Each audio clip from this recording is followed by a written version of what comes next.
kunstist on sinuga hea rääkida, Tarvi, sest me oleme natukene koos teinud aastaid tagasi ja näed nüüd ma andsin sulle märku, et mul on midagi teoksil, midagi uut kavandamas, et ei ole veel see Tõnu Talve pildilt kadunud ja sa märkasid midagi.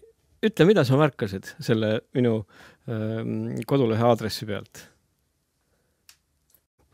Aga kui naised tulevad tegema oma tööd sinna, ma loodan, et kunstistuudiosse, mida ma nüüd kavandan ja teen, siis oleks võib-olla tõesti õige aeg ka mõne mehe sinna oma stuudiosse sättida ja ma arvan, et naised on suutelised mehi palju paremini kujutama kui mehed. Aga mis ma selle oma kunstistuudio kohta tegelikult tänu sinu toimetamistele ja ma arvan, et ma olen ennast värske hoidnud. Ma olen tähelepanelikult jälginud, mida sina teed. Ma olen tähelepanelikult jälginud, mida nooremad teevad ja mulle tundub, et ma ei ole veel kuidagi kivistunud ega maha käinud. Ja ma sain valmis oma uue ateljee maja seal sees ja väljas, Laulasmaal, mere ääres, tuul. Siin see muusika ka, mis ma tõin.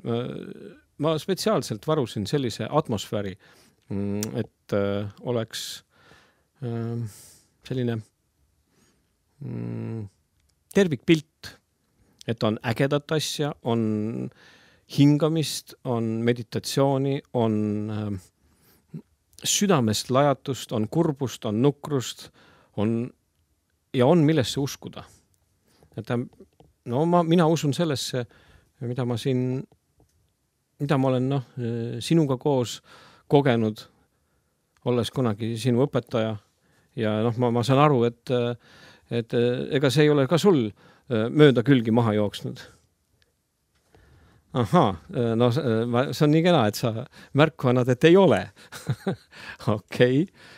Aga lugude põhjal just see, millest peale seda 4. see Birds of Tokyo, sellest võib-olla räägikski, et need laternad, millele ka sina praegu viitasid, et laternad on peal, mul on samasugune tunne, et laternad ei ole veel kustunud. Ja ütleme niimoodi, et sisemisest, see sisemine valgus, see on päris hea.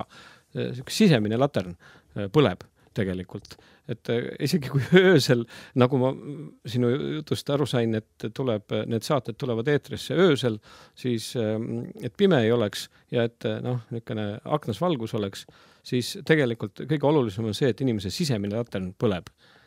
Muidugi, loomulikult on tark, kui ta aeg-ajalt välja lülitatakse ja on täielik puhkus, lihtsalt vaikus. Ja nüüd see järgmine lugu, mis tuleb, Nusrat Fateh Ali Khani lugu, see võib-olla ongi minu jaoks selline meditatiivne puhkus, kus sa lülitad tegelikult selle aktiivse valguse välja täiesti. Et siis nagu ikka nii-öelda ärgata mingil hetkel üles erksana, reipana, nagu mees peab ärkama üles. Mitte uimasõna, mitte pohmellis, vaid üsna tegusõna üles ärkama ja siis see viimane lugu, ma veel nime ei ütle, küll see lugu tuleb ise, ütleme, minu jaoks on see sisemise tule, laterna ja põlemise lugu. Et kunstnik, ma arvan, et ilma tuleta ja ilma põlemiseta, ilma selle sisemise ja välimise laternata ei vea välja. Tegelikult on õudselt armas, nagu sinagi. Tegelikult sa panid ka praegu mulle nii-öelda laterna peale, kutsusid mind siia saatesse. See on tegelikult ka, see on sinu poolt, minu suunas, latern peale. Ma olen väga tänulik selle.